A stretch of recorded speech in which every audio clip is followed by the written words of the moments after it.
안녕하십니까. 대기업 시청자 그리고 계룡건설 주주 여러분들. 저는 계룡건설과 관련해서 여러분들이 투자하시면서 알아야 되는 중요한 이슈들, 내용들 전달하는 멘토 이진욱입니다. 제가 오늘 좀 컨디션이 안 좋아서 좀 살살 얘기한다는 점 먼저 양해 부탁드리겠고요. 오늘 여러분들과 함께 좀 체크해 볼 거는 현재 늘어나고 있는 이 아파트 거래량 바닥 확인했나, 이런 부동산 시장 현황과 남아있는 수주일감, 그리고 중요한 것은 이것이다라고 제가 적어놨는데 무엇이 중요한지도 함께 차근차근 알아보는 시간들 가져보도록 하겠습니다. 자, 계룡건설의 사업 현황 먼저 보도록 하겠습니다. 건축계약공사, 말 그대로 건물을 지어주는 공사라고 보시면 될 것 같고, 해당 비율이 48%, 그리고 이제 토목 12%, 나머지 아파트 분양에서 37%. 이것만 봐도 이쪽 주택 부분에서의 비율이 80% 가까이 되기 때문에 사실 이 국내 주택 시장과 굉장히 밀접한 관계가 있는 대표적인 종목 중에 하나다라고 보시면 될 것 같고, 그만큼 이 주택 시장의 현황에 따라서 이 계룡건설의 주가, 실적도 함께 이어진다라고 보시면 될 것 같습니다. 그래서 괜찮은 뉴스가 있어서 함께 좀 보도록 하면, 서울 아파트 매매 불붙었다. 6월 거래 신고 벌써 5천 건을 돌파했다라는 소식이 들려오고 있습니다. 자, 이 5천 건이라는 단어가 굉장히 기준이 없어서 아리송해 보이지만, 요게 이제 3년 5개월 만에 최대 기록을 하는 어떤 숫자라고 보시면 될 것 같습니다. 말 그대로 매매가 이렇게 활발해진다라는 것은 부동산 시장이 활발해진다, 올라간다라는 얘기고, 부동산 시장이 화랑이 오면 요게 이제 건설 시장으로 넘어가는 거거든요. 그래서 이런 부동산 시장이 화랑을 띈다라는 것은 굉장히 긍정적인 소식이다라고 좀 보시면 될 것 같습니다. 그래서 최근에 이 아파트 월별 거래량을 함께 보게 되면 22년도 이 금리가 피크를 찍고 심리가 최바닥으로 찍었을 때가 이 거래량 역시 여기가 저점인 것을 확인해 볼 수가 있고요. 23년도, 24년도 들어서 이 거래량이 점차적으로 올라오는 모습을 확인해 줄 수가 있습니다. 이렇게 아파트 거래량이 올라오는 것은 뭐 다양한 이유가 있을 수 있겠는데, 종부세라고 하죠. 규제 완화 소식도 있을 거고, 무엇보다 올해 11월 달 하반기 들어서 조금 금리 인하에 대한 기대감도 함께 맞물려서 올라가고 있는 것이 아닌가, 이런 또 생각이 드네요.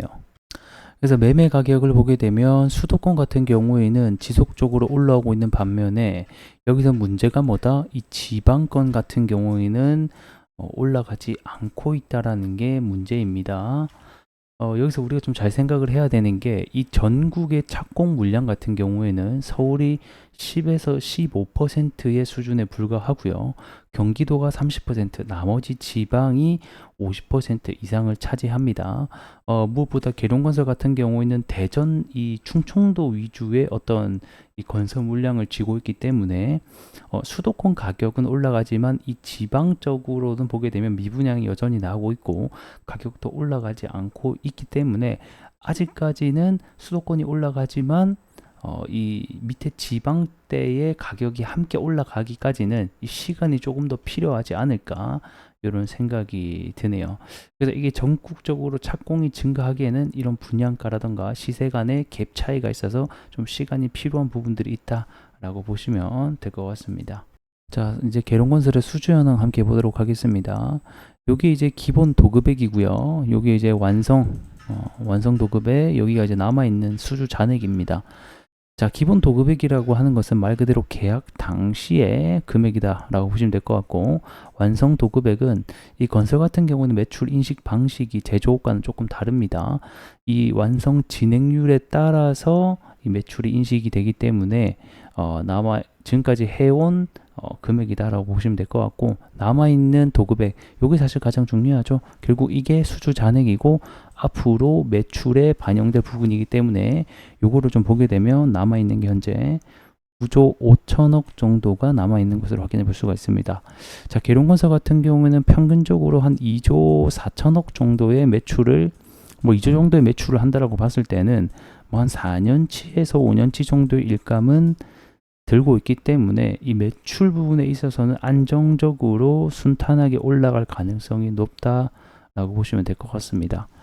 자, 그러면 여기서 우리가 의문이 들 수 있는 게 이렇게 수주 잔액도 많이 남아 있는데도 불구하고 주가는 도대체 왜 못 갈까? 이걸 좀 생각을 해본다면 아무래도 가장 큰 원인은 이 시장, 현재 고금리가 지속이 되면서 부동산 시장이 위축됐다라는 점이 가장 클 것 같고요. 이 두 번째는 바로 이 영업이익률입니다. 자, 최근에 이 건설 시장에서 가장 문제가 되고 있는 게 이 바로 원가율이죠. 원가율이 뭡니까, 여러분들? 말 그대로 뭐 우리가 치킨집을 한다라고 봤을 때 치킨을 내가 2만 원에 판다. 근데 이걸 팔고 나니까 남아 있는 원가, 그러니까 남는 이익률 자체가 굉장히 적다라는 겁니다. 지금 건설사들이.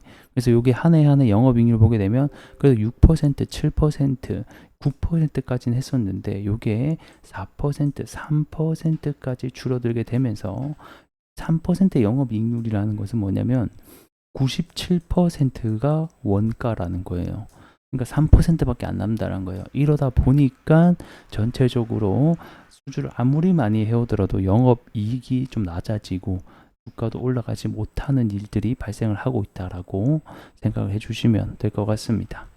자, 그러면 이제 마지막으로 언제쯤 도대체 올라갈 수 있을까? 이 착공 사이클에 대해서 함께 보도록 하겠습니다.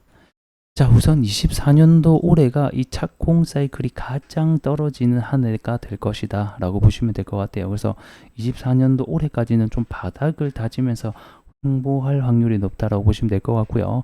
회복이 일어나는 25년도부터 내년이죠. 내년도부터 다시 한 번 더 밟고 올라갈 가능성이 다분히 존재하니까 이러한 부분들 우리가 좀 알고 계시면 좋겠다. 이렇게 설명을 드리도록 하겠습니다. 자, 마지막으로 차트로 돌아와서 보도록 하겠습니다. 자, 21년도 때에 피크를 찍고 나서 거의 3년가량을 조정과 횡보를 반복을 하고 있습니다. 현재는 영업이익률에 개선이 안 되고 원가율이 올라가고 무엇보다 부동산 시장이 죽으면서 주가가 이런 식으로 내려갔지만 여전히 탄탄한 수주를 가지고 있고 영업이익률을 좀 개선시킬 수 있다, 원가율을 개선시킬 수 있다라고 하면 언제든지 주가는 올라갈 가능성이 다분하다라고 보여지고 있습니다. 그러기 위해서는 이 대전권, 충청도권에서의 뭐 아파트 매매 거래량이 올라간다라던가 이런 식의 흐름이 나와주는 게 좀 중요하다라고 보시면 될 것 같습니다. 현재는 사실 뭐 횡보 구간이고 조정 구간이기 때문에 아직까지는 뭐 신규 진입이라던가 물을 타기보다는 아직 좀 더 기다려 봐야 될 때가 아닌가 이런 또 생각이 드네요. 그래서 오늘 영상은 여기서 좀 마무리를 해보도록 하겠고요. 전 또 다음 시간에 더 나은 내용으로 인사드리도록 하겠습니다. 고맙습니다.